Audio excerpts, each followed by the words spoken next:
सभी दर्शकों को नमस्कार। आपका स्वागत है हमारे YouTube चैनल एसेंशियल इन्फिनिटी में। आज हम बात करेंगे न्यूटन्स थर्ड लॉ के बारे में। लगभग सभी लोग इसकी स्टेटमेंट जानते हैं, for every action there is an equal but opposite reaction. लेकिन क्या सभी लोग इसे समझते भी हैं? इस पे थोड़ा डाउट है। चलिए इसे डिटेल में समझते हैं। न्यूटन के तीसरे नियम को 3 लाइंस में आसानी से समझा जा सकता है। नंबर 1, अगर कोई वस्तु x किसी वस्तु y पर एक्शन फोर्स लगाती है तो वस्तु y भी x पर रिएक्शन फोर्स लगाती है। नंबर 2, इन दोनों फोर्सेस का मैग्नीट्यूड सेम होता है लेकिन डायरेक्शन अपोजिट होती है। नंबर 3, यह दोनों फोर्सेस अलग अलग वस्तुओं पर लगती हैं।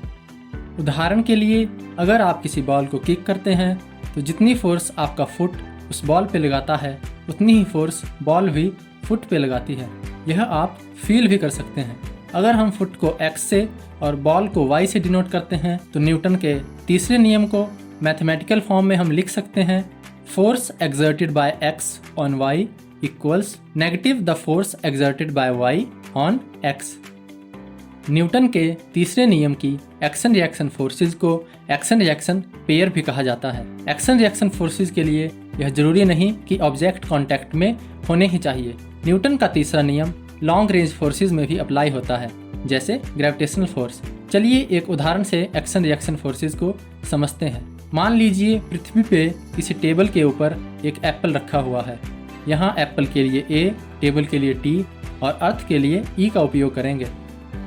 एप्पल के ऊपर 2 फोर्सेस लग रही हैं।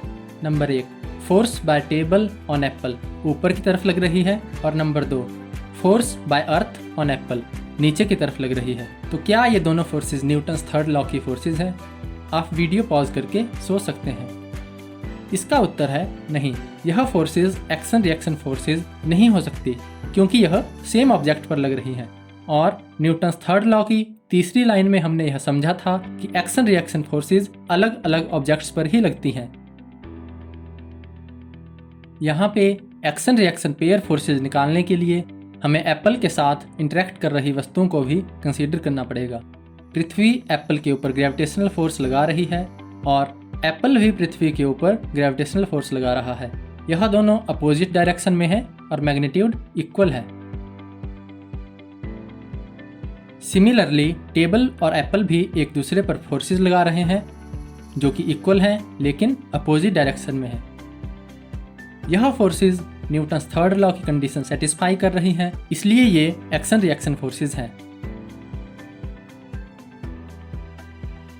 चलिए इस उदाहरण को थोड़ा दूर तक ले जाते हैं। मान लीजिए मैं टेबल को हटा देता हूं और एप्पल को किसी ऊंचाई से नीचे गिरा देता हूं, तो हम देख सकते हैं कि एप्पल अर्थ की तरफ खींचा चला जाता है। इसका मतलब अर्थ एप्पल पे ग्रेविटेशनल फोर्स लगा रही है। तो क्या एप्पल भी अर्थ पे सेम अमाउंट की ग्रेविटेशनल फोर्स लगा रहा है? जिन लोगों को न्यूटन्स थर्ड लॉ पे भरोसा है वे कहेंगे हाँ, एप्पल भी सेम अमाउंट की ग्रेविटेशनल फोर्स अर्थ पे लगा रहा है, और यह बिल्कुल सत्य है। लेकिन हम देख सकते हैं कि अर्थ तो एप्पल की तरफ एक्सेलरेट नहीं हुई।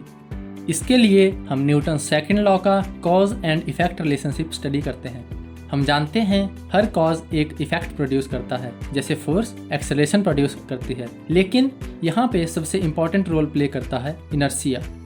एप्पल का मास कम है और इनर्शिया भी कम है, इसलिए एक्सेलरेशन बहुत ज़्यादा होगी। लेकिन अर्थ का मास बहुत ज़्यादा है और इनर्शिया भी ज़्यादा है, इसलिए एक्सेलरेशन बहुत कम होगी। लेकिन अर्थ एक्सेलरेट जरूर करती है, चाहे एक्सेलरेशन की वैल्यू माइक्रोस्कोपिकली स्मॉल ही क्यों ना हो। न्यूटन्स थर्ड लॉ के बहुत सारे डेली लाइफ एग्जाम्पल हैं। जैसे चलने के लिए हम धरती पे फोर्स लगाते हैं तो धरती इक्वल एंड अपोजिट रिएक्शन देती है और हम आगे चल पाते हैं। लेकिन अगर हम बर्फ़ पे चलने की कोशिश करते हैं तो कम फ्रिक्शन की वजह से कम रिएक्शन मिलता है और चलना मुश्किल होता है। मछलियाँ भी तैरते समय पानी को पीछे की तरफ फोर्स लगाती हैं और पानी इक्वल एंड अपोजिट रिएक्शन देता है, तभी मछली आगे की तरफ तैर पाती है। इसी तरह पंछी भी उड़ते समय हवा को नीचे की तरफ फोर्स लगाते हैं और हवा भी इक्वल एंड अपोजिट रिएक्शन देती है, जिससे पंछी उड़ पाते हैं। जब भी कोई व्यक्ति गन से बुलेट फायर करता है तो बुलेट तेजी से आगे की तरफ जाती है और गन रिकॉइल होती है, मतलब पीछे हटती है। यहाँ पे भी क्वेश्चन बनता है कि बुलेट तो बहुत ज़्यादा एक्सेलरेट हुई लेकिन गन उतनी ज़्यादा रिकॉइल नहीं हुई। इसका आंसर भी न्यूटन सेकंड लॉ के कॉज एंड इफेक्ट रिलेशनशिप से मिलता है। बुलेट का मास और इनर्शिया कम है इसलिए एक्सेलरेशन ज़्यादा होगी, लेकिन गन और व्यक्ति का इनर्शिया ज़्यादा है इसलिए एक्सेलरेशन कम होगी। चलिए अब एक प्रॉब्लम देखते हैं। जो लोग इसे सॉल्व कर पाए वे समझ लेना कि उन्होंने न्यूटन्स थर्ड लॉ के कंसेप्ट को समझ लिया।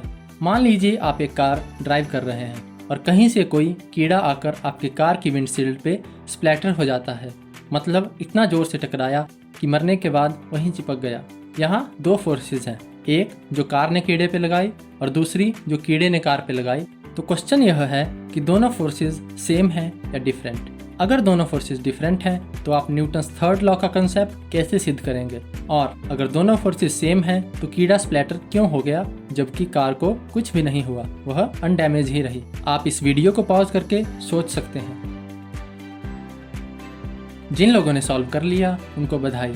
इसका उत्तर है कि दोनों फोर्सेस इक्वल हैं। यहाँ कार के ज़्यादा इनर्शिया के कारण उसकी एक्सेलरेशन नेग्लिजिबल होगी और कार को कोई डैमेज नहीं होगा, लेकिन कीड़े के कम इनर्शिया के कारण उसकी एक्सेलरेशन बहुत ज़्यादा होगी। लेकिन कीड़े में इतनी ज़्यादा एक्सेलरेट होने की कैपेसिटी नहीं है और वह स्प्लैटर हो जाता है। आशा है कि आपको यह कंसेप्ट समझ में आ गया होगा। अगर आपको इस तरह की साइंस वीडियोज़ अच्छी लगती हैं तो आप चैनल की प्लेलिस्ट में देख सकते हैं। मैं साइंस के बेसिक कंसेप्ट्स पर फ्यूचर में और भी वीडियोज़ अपलोड करूंगा, तो चैनल को सब्सक्राइब ज़रूर कीजिए और अपने फ्रेंड्स के साथ भी शेयर कीजिए। नमस्कारम।